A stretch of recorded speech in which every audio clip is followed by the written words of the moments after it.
मनोजवं मारुततुल्यवेगं जितेन्द्रियं बुद्धिमतां वरिष्ठं वातात्मजं वानरयूथमुख्यं श्रीरामदूतं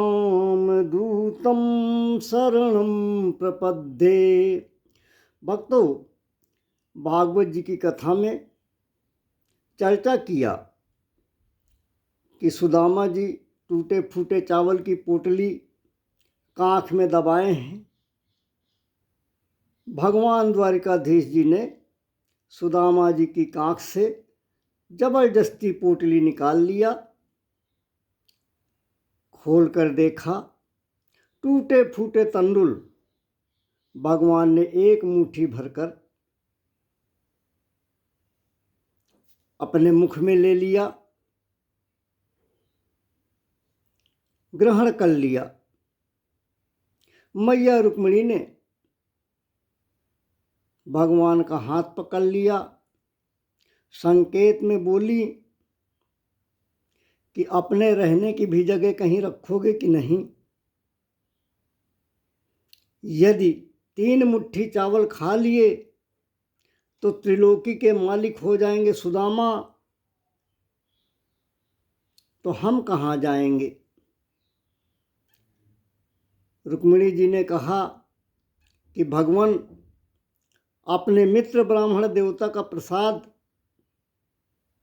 भाभी जी की भेजी हुई भेंट आप अकेले अकेले खाएंगे। लाइए, हम लोग भी ये प्रसाद पाएंगे। मैया रुक्मिणी जी ने वो पोटली छीन ली, श्रद्धापूर्वक पोटली को लेकर रनिवास के अंदर चली गईं। अब भगवान ने एकांत पाया तो सुदामा जी से बोले, भगवान कि इतनी प्यारी भेंट भाभी जी ने दी थी, तुम इतनी देर तक छुपाए रहे सुदामा। हा, भाभी जी की ये भेंट पान करके बड़ा आनंद आया है। मेरी पूरी क्षुधा शांत हो गई है। कितना आनंद मिला, ये वाणी से वर्णनातीत है। मित्र, यदि भाभी ने मेरे लिए ये भेंट भेजी है, ये प्रसाद भेजा है, तो उन्होंने कुछ संदेश भी तो मेरे लिए कहा होगा।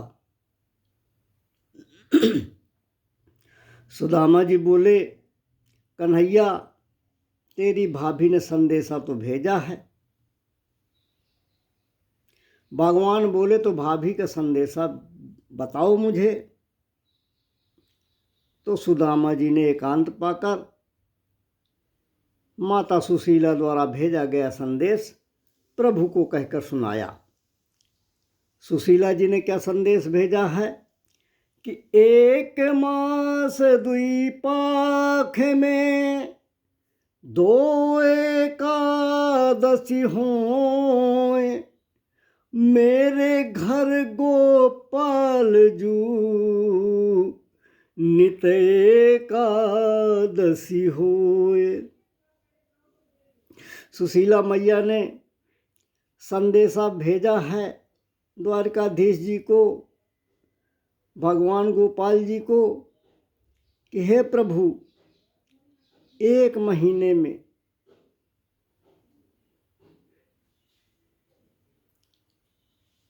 द्विपाख में 2 एकादशी होती हैं, किंतु हमारी दशा इतनी खराब है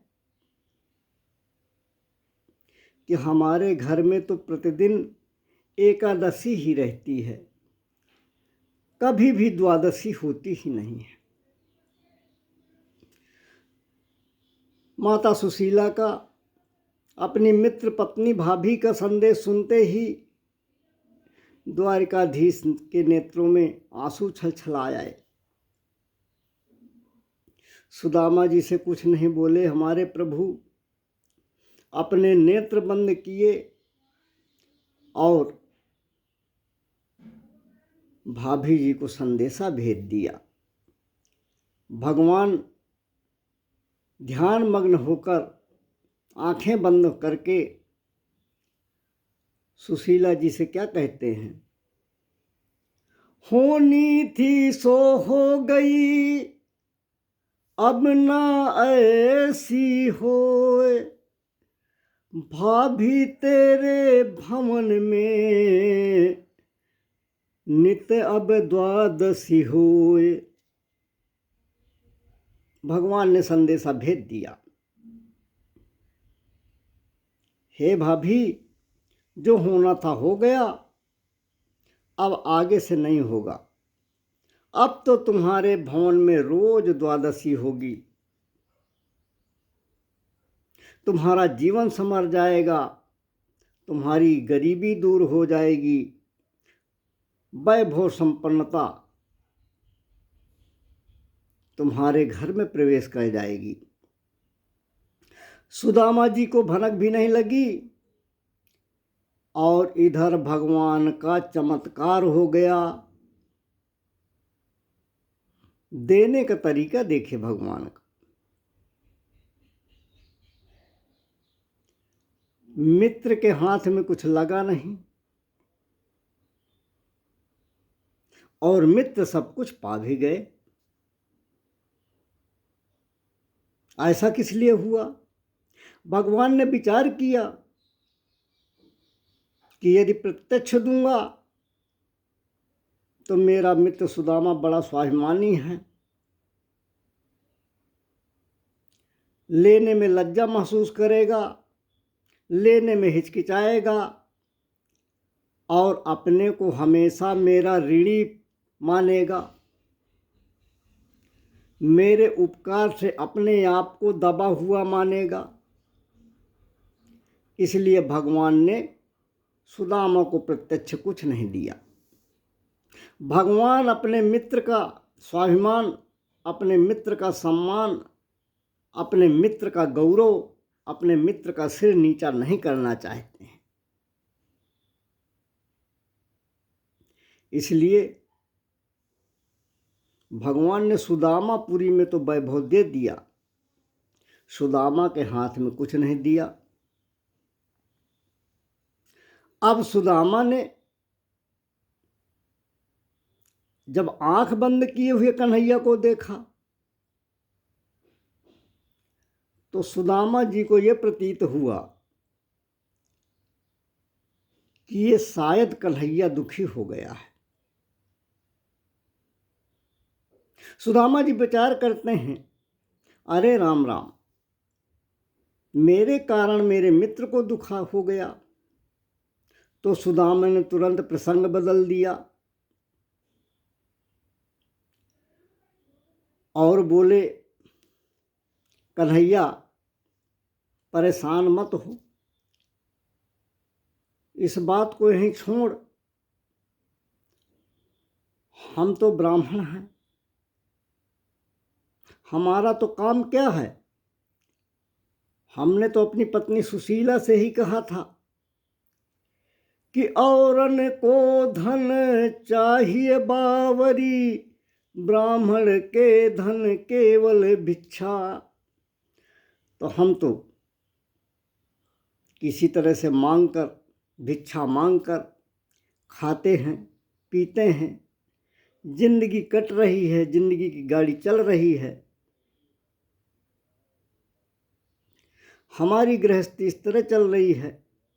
पर कन्हैया, तुमने अपने बारे में कुछ नहीं बताया,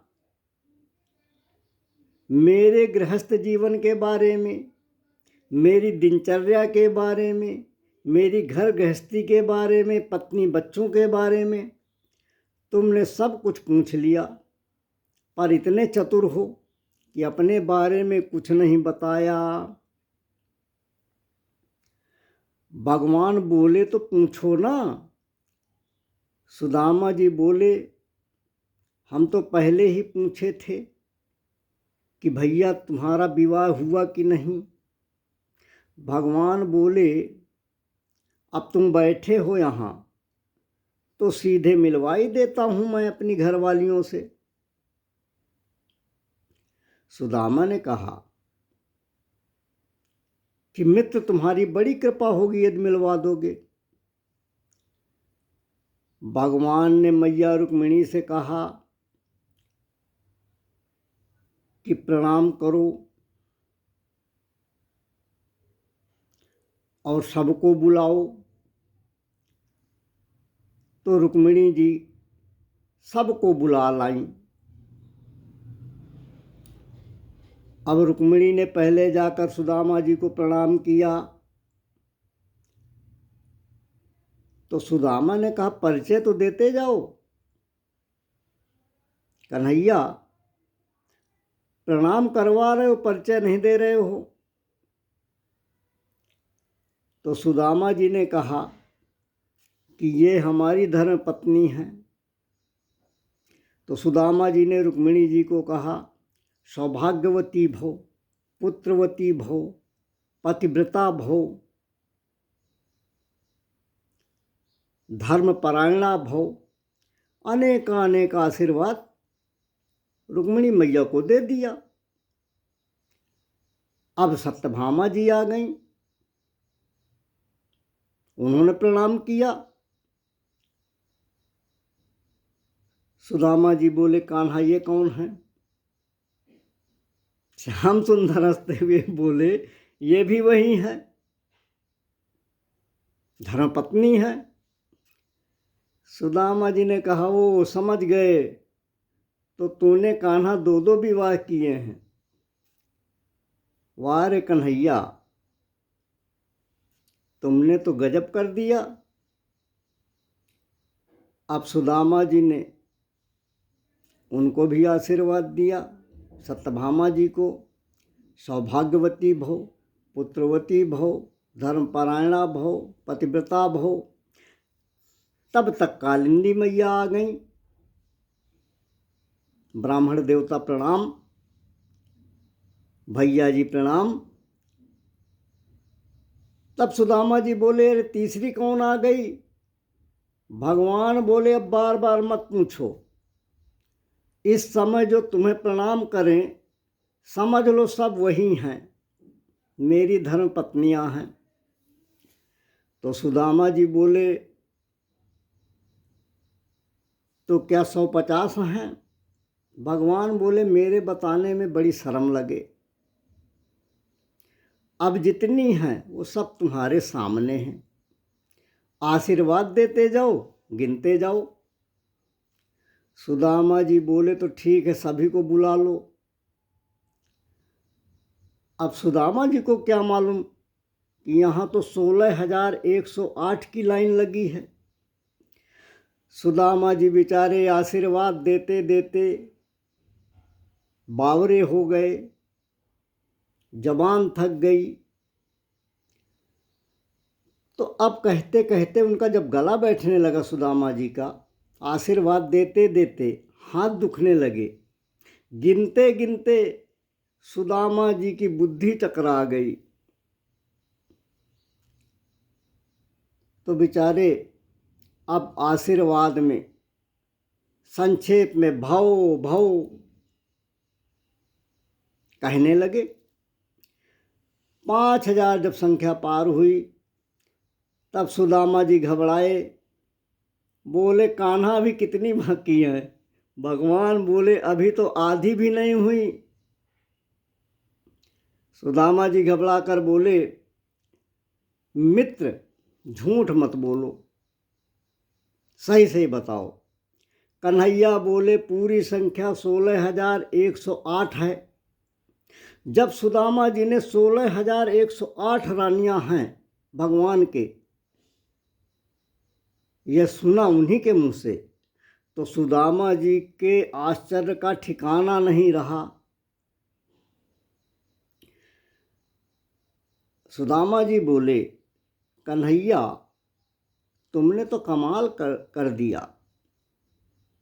इन 16,108 रानियों को आशीर्वाद देने में तो हफ्ता 10 दिन लग जाएगा। इन सबको आशीर्वाद देने की मेरे बस की बात नहीं है। भगवान बोले अब मैं घर में लड़ाई थोड़े कराऊंगा। क्या यह बात सही है जो तुम कह रहे हो? तो सुदामा बोले अच्छा एक काम कर कन्हैया, ये सब तेरी अर्धांगिनी है,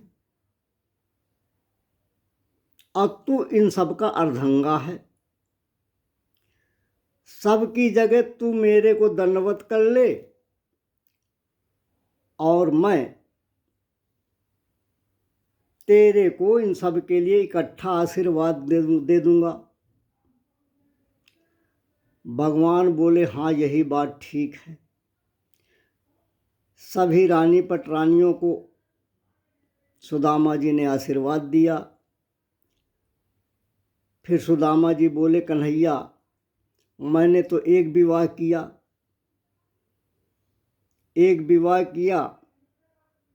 तेरे को नहीं बुलाया, और तुमने तो 16,108 विवाह किए, फिर भी मेरी याद नहीं आई, मुझे किसी विवाह में नहीं बुलाया।